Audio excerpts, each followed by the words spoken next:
Headlines के प्रायोजक blue diamond resto in front of bank मोड़ थाना, धनबाद।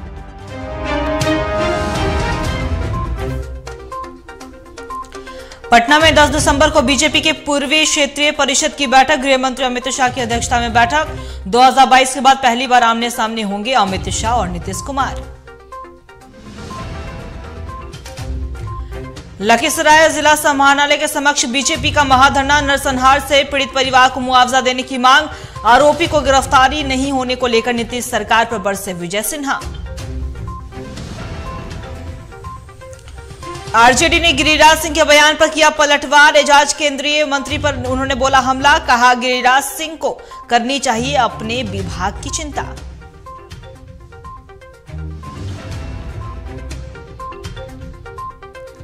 उत्तरकाशी टनल में फंसे मजदूर सबा अहमद पहुंचे अपने गांव, बिहार सरकार पर जमकर बरसे सबा अहमद, कहा बिहार सरकार ने हमारी सूद तक नहीं ली।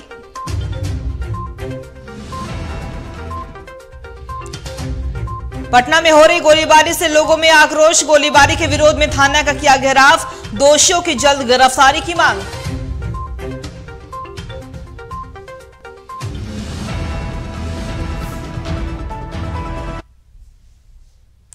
नमस्कार, मैं हूं आपके साथ अंकिता शर्मा और आप देख रहे हैं बिहार की बात। इधर केंद्रीय मंत्री गिरिराज सिंह के मदरसा को लेकर दिए गए बयान पर जेडीयू प्रवक्ता भारती मेहता ने कटाक्ष करते हुए कहा कि गिरिराज सिंह को अमित शाह से कहकर मदरसों को बंद करवा देना चाहिए। अगर अवैध काम हो रहा है तो जल्द कार्रवाई करनी चाहिए, ना कि राजनीति। देखा जाए, मुझे लगता है कि गिरिराज सिंह जी का बयान पूरी तरह धार्मिक पूर्वाग्रह से युक्त बयान है। उन्होंने जिन मदरसों पे सवाल उठाया है, ये मदरसे और संस्कृत विद्यालय, जब लॉर्ड मैकाले पद्धति की शिक्षा समाज में प्रसारित नहीं थी, जब सामान्य शिक्षण व्यवस्था प्रसारित नहीं थी, तब छोटे छोटे टोले में और छोटे छोटे गांवों में मदरसा और संस्कृत के स्कूलों ने ही शिक्षा की लौ को जलाए रखा था।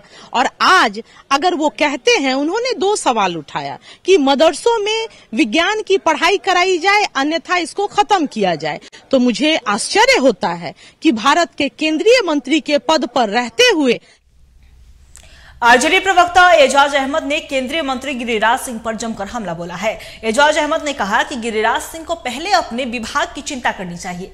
साथ ही कहा कि गिरिराज सिंह जैसे नेता को जनता से कोई सरोकार नहीं है, इन्हें बस हिंदू मुस्लिम करने आता है।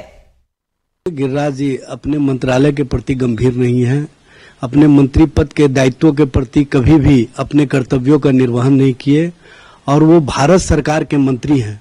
भारत की संवैधानिक व्यवस्था में सभी धर्मों को साथ लेकर के मंत्रिमंडल का जो शपथ लिए हैं उसमें उनका विश्वास है। लेकिन अफसोस की बात है कि वो मंत्री कम, कहीं ना कहीं उन्माद की भाषा बोलने वाले ज्यादा नजर आते हैं, और उन्माद की भाषा इस तरह का बोलते हैं जो कहीं से उचित नहीं है एक मंत्री के पद पर रहते हुए। अगर उनको इतना ही शौक है कि मुस्लिम विरोध की राजनीति में या मदरसा के विरोध में इस तरह की राजनीति करेंगे, तो वो मंत्रिमंडल से इस्तीफा दे दें। अपने कर्तव्यों का, नियमावली का सबको पालन करना चाहिए। लखीसराय जिले में हुए नरसंहार और गोलीकांड के पीड़ित परिवारों को न्याय दिलाने की मांग को लेकर बीजेपी ने जिला समाहरणालय में महाधरना का आयोजन किया। बता दें कि लखीसराय जिले में के पंजाबी मोहल्ला में बीते 20 नवंबर को हुए नरसंहार और अपराधियों के गोली के शिकार परिवारों को अब तक मुआवजा नहीं मिला है। वहीं मुख्य अभियुक्त की गिरफ्तारी नहीं होने के विरोध में महाधरना का आयोजन किया गया था। देखिए, लखीसराय के अंदर जो नरसंहार हुआ और उस नरसंहार में प्रशासन और शासन की विफलता साफ दिखाई पड़ रही है।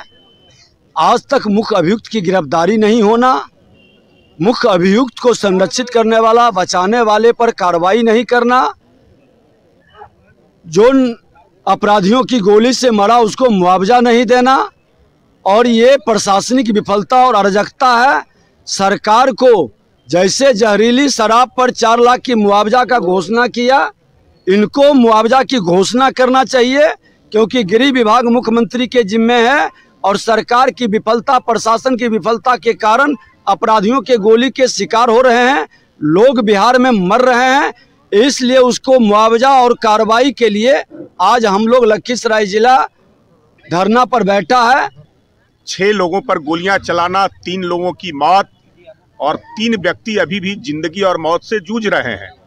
उनका समुचित रूप से इलाज नहीं होना, ये सरकार की विफलता, और मरने वाले पूरा एक ही परिवार का व्यक्ति और उस परिवार पर इतनी बड़ी विपदा, और कह सकते हैं कि ये नरसंहार है, आपदा हुआ है, तो सरकार मुआवजा अभी तक नहीं दे रही है।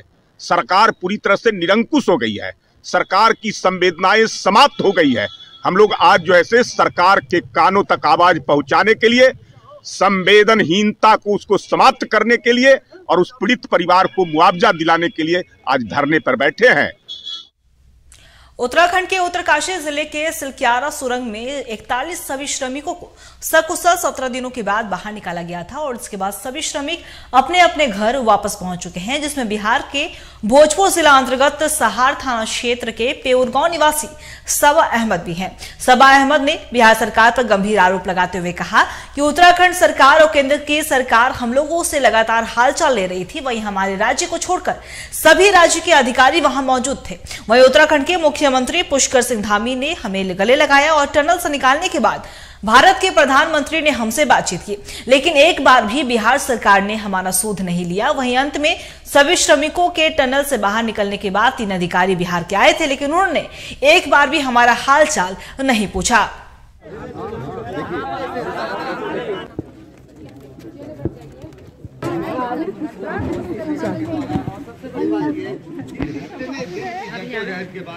ये बहुत अच्छा लग रहा है, सारे लोग से मिले, जितने भी हमारे घर के लोग हैं सब लोग से मिले, बहुत अच्छा लगा।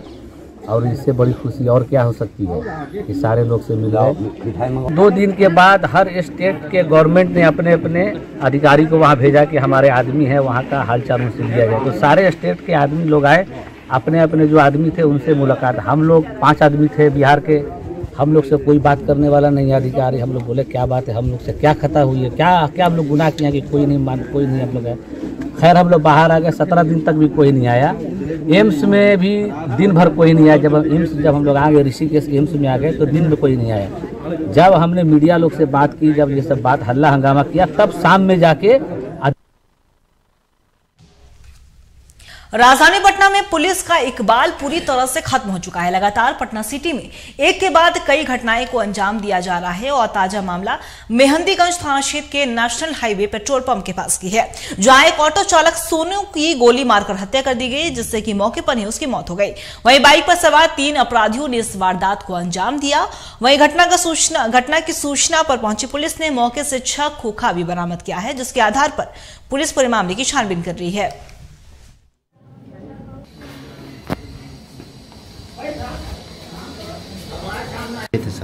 जानकारी आज सुबह 5:30 बजे के आसपास हम लोग को फ़ोन पे सूचना मिली कि मेहंदीगंज थाना क्षेत्र के तेल पेट्रोल पंप के पास कुछ अज्ञात अपराधी मोटरसाइकिल से आए हैं और एक ऑटो चालक को गोली मारकर भाग गया।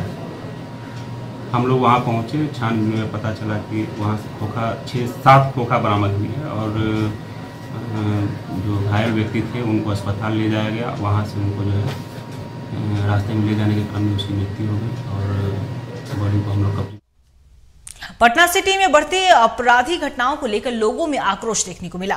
बीते रात 4 लोगों को गोली मार जाने की घटना के विरोध में लोगों ने खाजीकला थाने का घेराव किया और लोगों ने थाना का घेराव करते हुए घटना में संलिप्त दोषियों की गिरफ्तारी की मांग की और इसके बाद खाजीकला थाना की पुलिस ने दोषियों की गिरफ्तारी का आश्वासन भी दिया है। इतना आता है ना,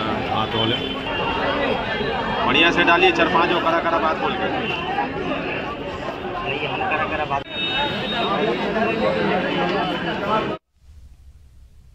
मधेपुरा नगर परिषद के वार्ड नंबर 18 में घर में घुसकर तोड़फोड़ और घर की महिलाओं के साथ छेड़खानी करने का मामला सामने आया। इसे लेकर सदर थाना में आवेदन देकर न्याय की गुहार लगाई गई है। वहीं घायल भैरव कुमार सोनू ने बताया कि अतुल कुमार सिंह, नरेश कुमार, संजय कुमार यादव और 20 से 30 की संख्या में आए अज्ञात असामाजिक तत्वों ने दिन दहाड़े घर में घुसकर महिलाओं के साथ छेड़खानी की और बताया कि सभी बंदूक, लाठी, डंडा, भाला, हथौड़ा से लैस घर में घुसे थे और आते ही घर पर चढ़कर सबसे पहले हथौड़ा से घर को क्षतिग्रस्त करना शुरू किया।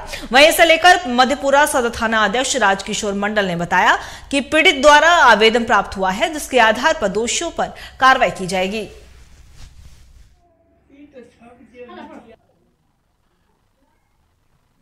तो 50 की संख्या में अपराधी था। हाँ, बंदूक, लाठी, डंडा, पिस्टल, लोहा का रड वगैरह, हॉकी स्टिक सभी से लेस था। सब घर घुसने लगा और घुसने के साथ ही मारपीट करना शुरू कर दिया। और जो भी लोग बचाने आया सबके साथ मारपीट किया। हल्ला सुन के हम भी निकले, हम आए तो हमारे साथ भी मारपीट किया। तो उसको कैसे भी करके जो है घर से ढकल के बाहर किए और ये वाला गेट जो है बंद किए। उसके बाद जो है सब बाहर में गोली वोली चलाया, लाठी डंडा वगैरह का यूज किया। काफी घटना किया हुआ सब जानते हैं। घटना जो कर रहा था उसमें शामिल था संजय कुमार यादव है, सरपंच मानकपुर के। उसके अलावा जो है अतुल कुमार सिंह हैं जो परमानंदपुर के हैं, वो सर पहले जिला परिषद भी रहे हैं। और उसके अलावा नरेश कुमार है, पिता महेश्वरी यादव गोडियारी साहूगर का। ये सब था, इसी के खानदान का पूरा लोग जो है मौजूद था। पटना सिटी की आलमगंज थाना पुलिस ने गुप्त सूचना के आधार पर थाना क्षेत्र के नया गांव काली मंदिर के पास से एक घर में छापेमारी कर अवैध गैसिंग के अड्डे का भंडाफोड़ किया है। पुलिस ने अवैध गैसिंग मामले में मुख्य संचालक समेत लगभग 11 लोगों को गिरफ्तार किया और गिरफ्तार आरोपियों के पास से पुलिस ने 1300 नगद के साथ साथ अवैध गैसिंग कूपन भी बरामद किया है। बताया जा रहा है कि पुलिस को यह गुप्त सूचना मिली थी कि धर्मेंद्र कुमार नामक व्यक्ति के घर में अवैध गैसिंग के अड्डे का संचालन किया जा रहा। सूचना मिलते ही पुलिस ने त्वरित कार्रवाई करते हुए छापेमारी कर अवैध गैसिंग का अड्डे का भंडाफोड़ कर दिया। फिलहाल पुलिस गिरफ्तार आरोपियों से पूछताछ कर रही है। सूचना मिला कि नया गांव स्थित काली मंदिर के बगल में एक धर्मेंद्र कुमार केसर ललित साह है, साकिन खड़ा कुमार संतोषी माता गली के थाना आलमगंज पे, उनके द्वारा एक युवा अड्डा का संचालन किया जा रहा था। वहाँ पर भी छापामारी किया गया तो 11 व्यक्ति पकड़े गए। इससे 1300 रुपया नगद और कूपन बरामद हुआ। वक्त हो चला इस छोटे से ब्रेक का, जल्द लौटेंगे।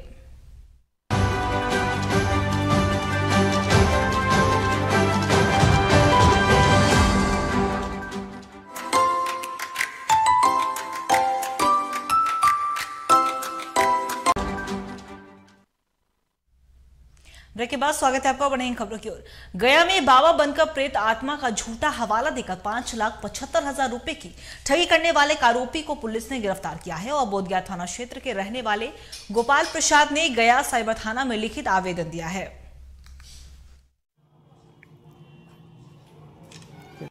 एक बाबा, गुरुदेव बाबा आए और बोलने लगे कि इनके ऊपर प्रेत आत्मा का ये है प्रकोप है और जो इनको मरवा देगा। और उनके पास वैसा मतलब विधि है जिससे वो प्रेतात्मा हटवा देंगे। और इसके लिए इन्होंने पैसे का डिमांड किया और फ़ोन पे के माध्यम से इनको कुल 5,75,001 रुपया भेजा गया। और उसके बाद वो गायब हो गए। और जब ये पैसे की मांग किए तो उसके पैसा उन्होंने मोबाइल बंद कर दिया।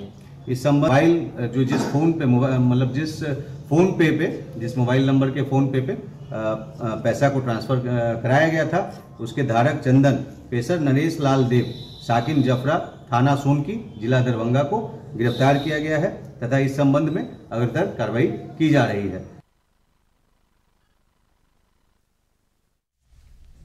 गया पुलिस ने बेरोजगार युवकों को रोजगार देने का झांसा देकर लाखों रुपए ठगने वाले गिरोह का खुलासा किया है। गिरोह में शामिल 6 शातिर को पुलिस ने गिरफ्तार किया।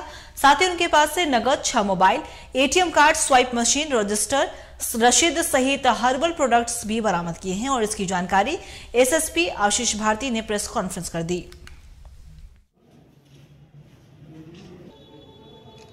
बोधगया थाना क्षेत्र अंतर्गत ग्राम मस्तीपुर में कुछ लोग पुलिस को देख करके वहाँ पे भागने लगे। जो और सभी ये जो व्यक्ति हैं इसमें से अधिकतर लोग गया जिला के बाहर से हैं। इनके नाम है मोतीलाल दास जो कि खगड़िया जिला का है, जमशेद जो कि भागलपुर जिला का है, रजनीकांत जो कि गया जिला के इमामगंज थाना क्षेत्र का है, सुखेंद्र जो कि पड़ैया थाना क्षेत्र गया जिला का है, सुभाष कुमार जो कि खुसरूपुर पटना जिला का है। इन सब के पास से एक स्मार्ट मोबाइल बरामद किया गया तथा एटीएम कार्ड और पैन कार्ड बरामद किया गया। इनसे जब पूछताछ किया गया तो इनके द्वारा बताया गया कि ये लोग महाबोधि इंटरप्राइजेज नाम के एक कंपनी के नाम से ये कार्य करते हैं तथा कॉल करके नौकरी देने के नाम पर बेरोजगार व्यक्तियों को यहाँ पे बुलाते हैं और रजिस्ट्रेशन नंबर के नाम पर 850 रुपये लेते हैं और उसके बाद ट्रेनिंग या नौकरी दिलाने के नाम पर 30,000 रुपया इनके द्वारा वसूली किया जाता है। और उसके बाद लेकिन कोई भी उनके द्वारा उनको रोजगार उपलब्ध नहीं कराया जाता है। बिहार के नवादा में बालू घाट पर अपराधियों की गतिविधियों का थमने का नाम नहीं ले रहा है। एक तरफ कई घाटों पर अवैध खनन जारी है, जिसे रोकने के लिए पहुंच रही पुलिस और खनन विभाग की टीम पर हमला कर दिया जा रहा है। वहीं दूसरी तरफ बालू घाट के संवेदक से रंगदारी की मांग की जा रही। मामला कादिरगंज ओपी क्षेत्र के जमुआवा पटवा सराय बालूघाट का है, जहां के संवेदक से 25 लाख की रंगदारी मांगी गई और साथ ही दहशत फैलाने के उद्देश्य के फायरिंग और मारपीट भी की गई।